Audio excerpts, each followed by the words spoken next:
Анемияңыз дагы эле бар экен. Гемоглобиниңиз 90 болуп калыптыр. Сиз өткөндө мен жазып бергендердин бирөөнүн колдондуңузбу? Сиз жазып бергендерди иштин башында. Анан кийинчерээк чоло тийбей атып эле таштап койдум. Жазгүл, бул оңчо эмес. Каныңызда темир жетишсиз.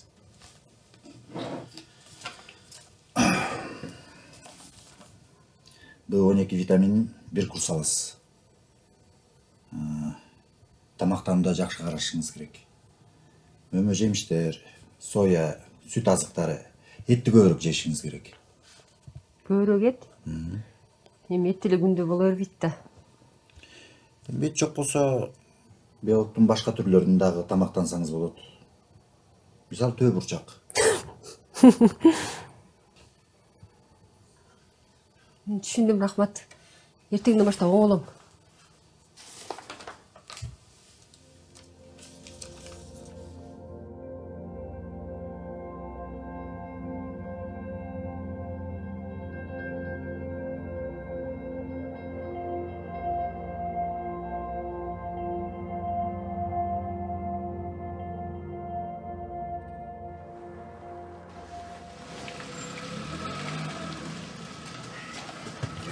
Кандай жерим?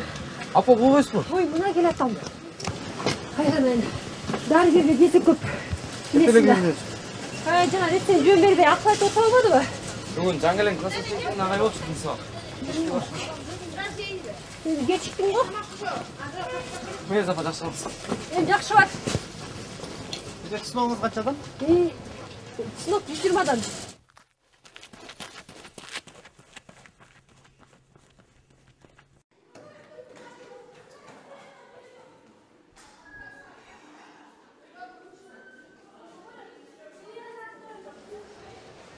Энергиянын негизги булагы болуп, көмүр суулар эсептелет.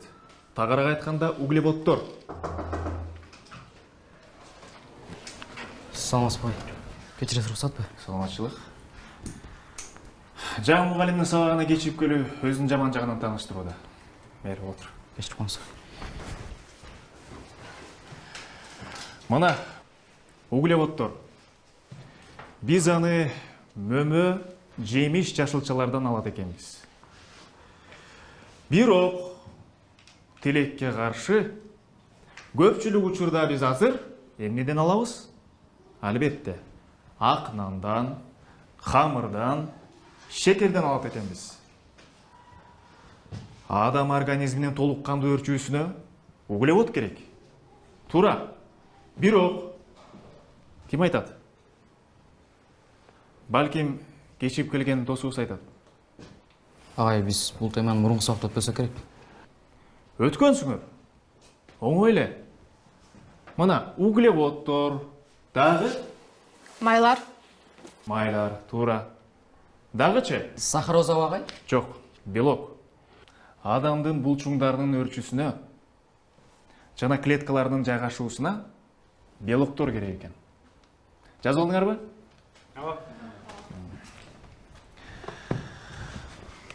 Ким? Өтө начар.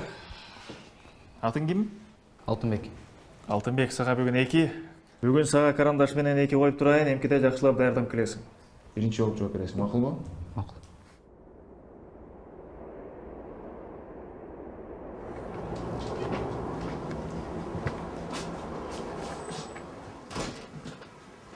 Саламатсыздар. Саламатсызбы? Могу дарылар барбы? Бар, эсептеп берейинби? Эсептеңизчи. Ошондой эле сиздики 3870 сом болот экен. 4000 сом болуп кетет бекен. Жана дарыгер акылдан айнаган эме го. Ушунча дарыны ичкенден көрө жашабай эле коюш керек го. Жок, эже. Мындагы витаминдер баштапкы дарыларга кирет. Бир жолу ичсеңиз, андан кийин диета кармай берсеңиз болот. Эми сен дагы диетаңды баштадыңбы? Мага диетанын эмне кереги бар? Сен эмне сулар сынагына катышып аттың беле? Мен сизди арыкташ үчүн диета кармаңыз деген жокмун. Негизи эле мөмө жемиштерди көбүрөөк жесеңиз, шекерди азайтсаңыз, анан кийинчерээк бул витаминдердин кереги деле жок болуп калат. Жана дарыгер экөө мен таптак эле мал кылдыңар го. чөп жар же деп. Болуптур 4000 сом деле жок. Акча топтоп алып келермин.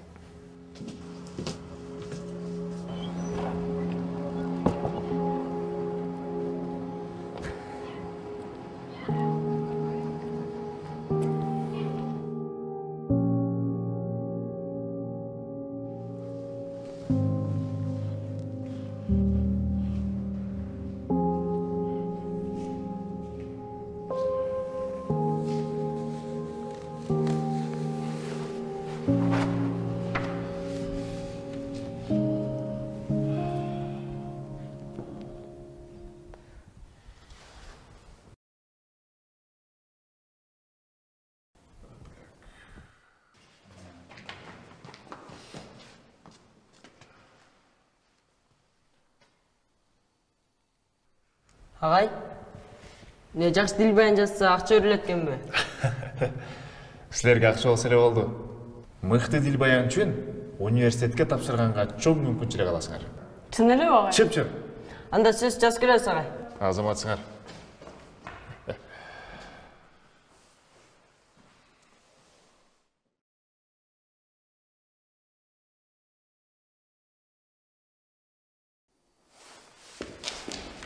Жакшы элесиңби Алтынбек? Жакшы элесиңби Алтынбек? Алтынбек, эмне болду? Тамак иштиң беле? Ооба. Агай, бул дайым эле кумсарчы. Ага, ошон үчүн биз муну каспер деп коебуз. Булачы. Мен жокто энди конфет жечи. Кийин кое бересиң. Жакшы болот чү. Жете аларым экен үйүнө. Мен машинамен жетип чыккан. Желе болсо агай. Өзүм эле кетем агай. Бул нерсе талкууланбайт. Бар, балдар. Радиоға барып, кийин отуруп келе. Машинада көтөрүп сен, макулбу?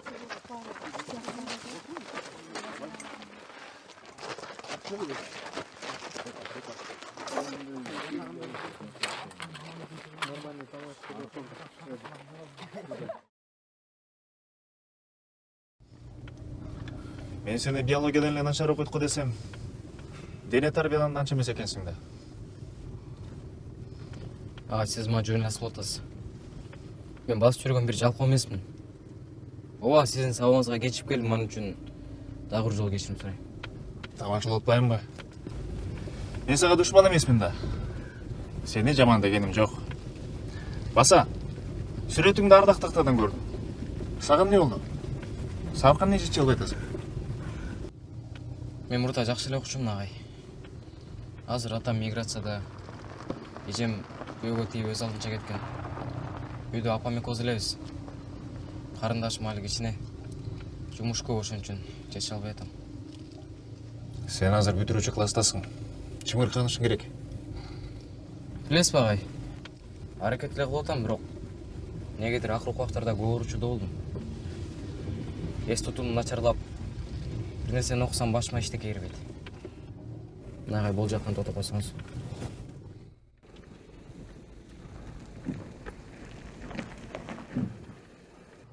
Мен ушул мектепте мурун окуп жүргөндө мындай мүмкүнчүлүктөр жок болчу. Сенин жашооңдун жакшы жакка өзгөрүлүшү ушул аралыкта чечилет. Аракет кылам агай. Аракет кылам.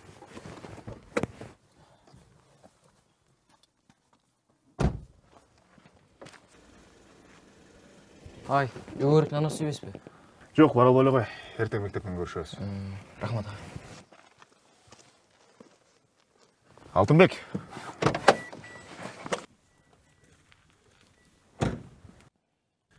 Билесиңби, мен шаардагы ишимди таштап, мектепке жардам берейин деп, айылымдагы балдар жакшы окуучуларга тапшырсын деп, ата конушума кайтып келдим. Дил баян санаа жөнүндө уктуң беле? Жок, уккан жокмун. Экенин жөнүндө жакшы дил баян жазсаң, өлкөнүн мыкты окуучуларына тапшыра аласың. Макул агай. Аракет кылып көрөйүн. Алтынбек, тырышчылыкпы? Ооба, апа, тынччылык. Бул биздин жаңы агай. Аты Камчыбек. Салам сарын. Мени жетишип келди. Киргиле үйгө, чай ичип чыккыла. Жок, рахмат. Кеч болуп кетти. Убара болбой эле. Ой, убары болбой беле. Ушуна кантип болсун. Кой уят. Эшиктин алдына келип туруп кирбей кетип калмак белеңер. Кириңиз. Кирип чай ичип чыккыла. Кириңиз агай. Ой, келиңиз. Басыңдар, дам уступ чыккыла. Кыргызда жакшы сөз бар эмеспи? Кыргыз жакшысын мейманына коет деген. Коноктун ниети түз болсо биздин пейил түз дейт. Туура айтасыз. Рахмат. Келиңиз. Алтыныңыздын. Алтынбек, окууларың жакшыбы? Жакшы апа. Чынын айтканда Алтынбек сабактан өзүн жаман сезип, кулап чуу жазады. Коюңузчу. Эмнеге мындай болуп атат, билбейсизби? Билбейм. Балким мунун да каны ас болуп жүрбөсүн. Сизде да анемия барбы? Ооба, бүгүн дарыгерде болдум. Ошон үчүн сабакка кечирээк кетти. Айтпакчы кечиккен жоксуңбу? Коюңуз апа. Кечикте эч нерсе болбойт. Эже, анемия бул оңой эмес. Өзүңүздүн жана уулуңуздун ден соолугуна көңүл бөлбөсөңүз болбойт. Айтпадым бүгүн эле дарыгерде болдум деп. Бир аз акча топтоп алып, анан жазып берген дарыларын, витаминдерин алам. Анда жакшы. Өзүңүз кайда иштейсиз? Базарда жашылча жемиш сатам. Эстеңди скеде салып берейин, үйүңүзгө ала барыңыз. Жок эже, жөн рахмат. Ой. Орол эле кала. Ой, жок, өзүңүз жаш мугалим болсоңуз ала барыңыз үйүңүзгө. Ой, бир жаңы свежийлерди сатабыз. Шашылып болот деле. Жок дегенде кандай мөмө жемиштерди сатарымды тиги көп чыкпайсыңарбы? Погреб биякта эле жакын эле, жүргүлө. Жүрө кой. Макул анда.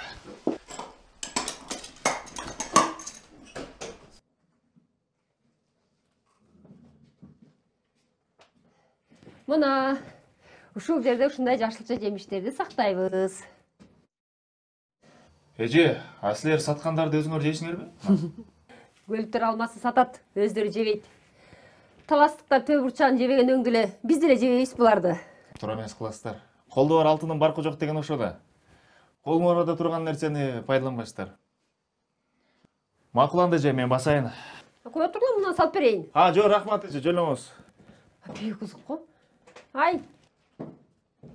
Салып берейин, кое тургула. Кошулмалары бар суусундуктар, шекер, туз жана башка ар кандай газдалган химикаттар бөйрөктө катуу заттарды пайда кылат. Алар эл арасында эмне деп аталат? Бөйрөктөгү таштар деп. Эмгиде ушул тема боюнча текшерүү жасабыз. Анда алган бааңар чейректе каралат. Бүгүнкү сабак бүттү. Жакшы кала.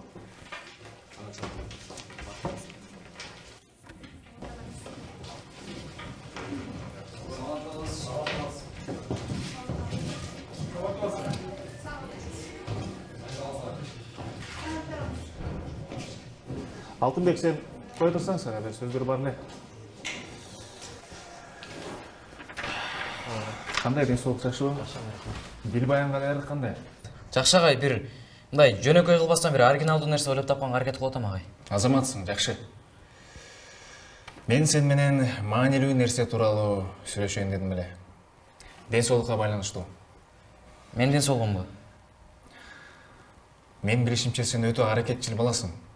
Бирок сен сабактардагы кыйналышың чынында туура эмес тамактануудан болуп атат. Тамактануу? Ооба, таасир этет. Мен силер жеген тамактарды көрдүм. Көбүнчө углеводдор экен. Нан, шекер, камыр жана башка. Бирок витамин жок. Пайдасыз нерселер.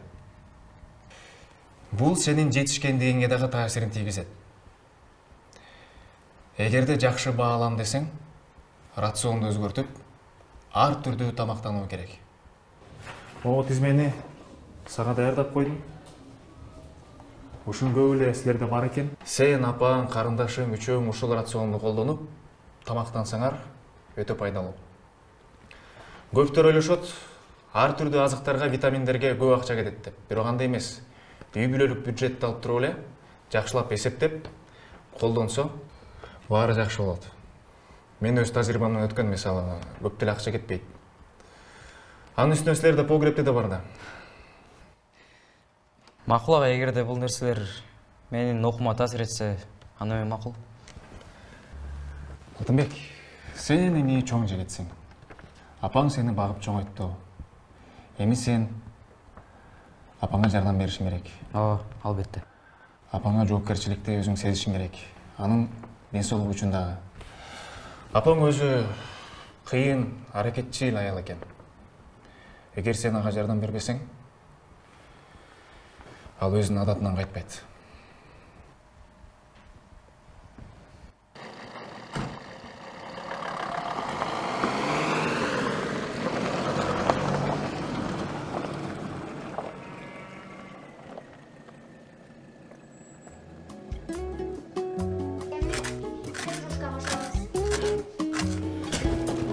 Алтынбек, нерим үйдөсүң өркөй? Келиңиз апа. Кой эмне? Тамак чыйдап атасыңарбы? Ооба. Биз бүгүнкү күндөн баштап туура тамактанууга өтөбүз. Кудай жалгасын. Эгер мындан ары мени тамак жазагынан чыгарып койсоңор, анда мен макул. Бул эмне? Бул бышка жашылчалар апа. Баклажан, помидор, пияз баары биздин погребтен. А эмне эти жокпу? Эти бар, бирок майга урулган эмес. Сууга кайнатылган. Тузу да аз. Айтмакчы, биз бүгүн нан жебейбиз. Бул тамак өтө пайдалуу болсо керек, э? А бирок буга биз тоёбузбу? Тоёбуз апа. Бара-бара көнүп кетебиз. Эттин ордуна башка деле азыктар колдонсо болот. Мисалы, төбүрчак же машкурчак, алар кымбат деле эмес. Билбейм. Эгер бул тамак мага жакпай калса, эртеңден баштап кайра өзүм жасап баштайм. А мен тамак жасаш үчүн күндө мектептен эрте келип турам да. Көрөбүз. Келиңиздер, отургула. Тамак деле даяр болуп калды.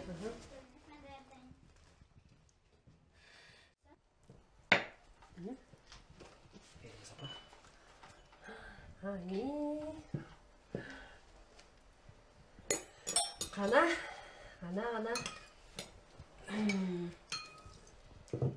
Bismillah. Жесе болот экен. Бирок күндө эле бир тамак жей беребизби? Жок апа. Ар күн ар башка меню. Мисалы, бир тамакта канчалык түрөм болсо, ошончолук пайдалуу.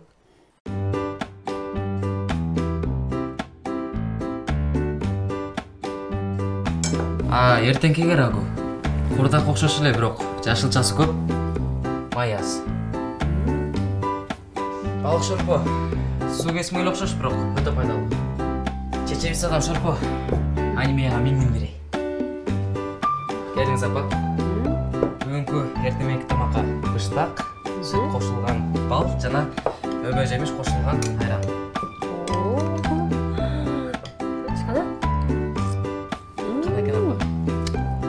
Окуш. Раз. Акыркы вактарда өңүңүз да сонун окуп атат. Рахмат балам. Мунун баары сенин эмгегиң. Эчтеке эмес апа. Өмүрдүн бааңар жаш эмес. Ооба. Текшерүү иш оңой болгон жок. Силер 11 класс болдуңар. Андыктан чымырканып, университеттик экзаменге даярдык көрүшүңөр керек. Ибраимова 4, Абдурахманова 4, Нурланбеков 3, Эламанов 5, Жакшытепсиң Азамат, Урматбекова 4, Сүйүнбеков 4. Эмесе Азаматсың ага.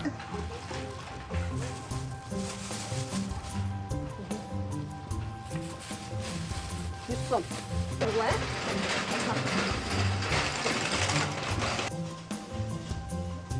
Мерим. Мына мояка баарын жазып койдум. Мен 2 саатта эле келип калам. Сен каяка жасанып? Свиданияга эмеспи я? Кычы каякта свидание? Ай билбейм. Күндөн күнгө эле жакшарып эле нурданып эле калдың да. Ай, ал туура тамактануудан 1 айдан бери жеңинде витаминди өмүрү жебесем керек. Ай жазгыл. Şimdi каяка? Балам Билбаян жазып сынак катышып аткан. Сынактын жети бүгүн чыкмак. Жеңүүчүлөрдү аңытып аткан апа жанында болуңуз деген. Чоңчок бе баламды барып келейин. Барып кел. Камсанама барын карап турат.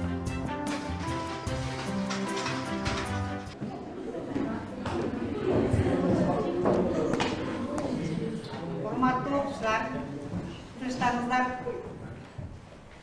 Тынчтандыңызбы? Бүгүн биздин мектеп үчүн өзгөчө күн болуп турат. Анткени биздин мектептин балдары өлкө университетинде болуп өткөн дил баян сынагында байгелүү орундарды ээледи. Жеңүүчүлөргө сыйлыктарын тапшырыш үчүн биздин окуучуларга чоң күч кубат аракеттерин жумшаган Камчыбек айыңарды бул жакка чакырууга уруксат этиңиздер.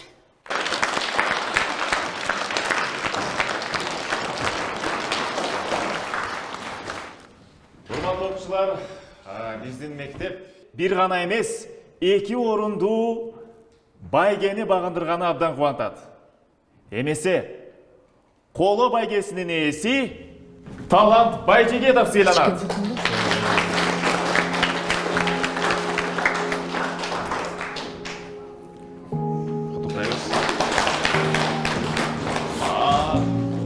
Ал эми экинчи орун Күмүш байгесине Алтынай Белекова ататылды.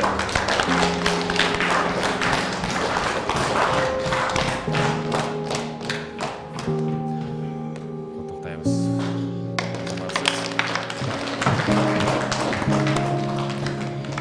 Жеңем када ойлогом. Үчтүк келет бала. Өз алдыда далай жеңиштер бар. Урматтуу окуучулар, бул эле эмес, калыстар тобу оригиналдуу жана кызыктуу ишти белгилешти. Ал үчүн атайы белек каралды. Ал Дилбаян өзүңдөн башта деп аталат. Анын автору 11 А классынын окуучусу Алтынбек Эламанов сыйланат. Келебай Алтынбек.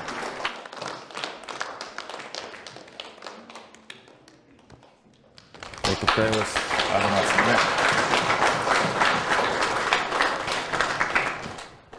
Эми биз кесиптештер менен кеңешип, Алтынбек өзүнүн дил баянын сиздерге окуп берүүсүн сурандык эле.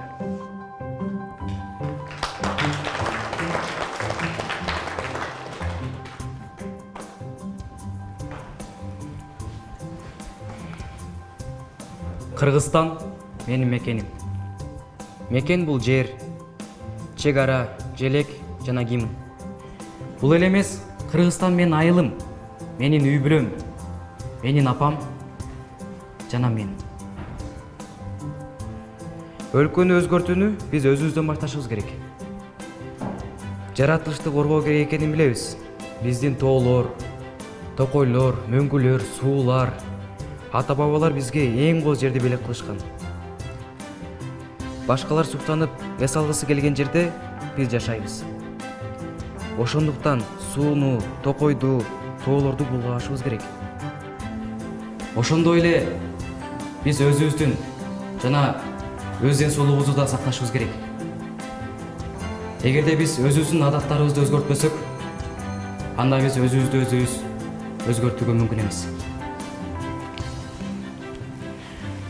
Эгерде өзгөртүүнү өзүңдөн баштасаң, жакындарыңды өзгөртө аласың. Анан барып чөйрөңдү, акырында бүт өлкөнү өзгөртүүгө мүмкүн болот. Менин деним сак, апамдын дени сак. Ошентип, дени сак улут пайда болот.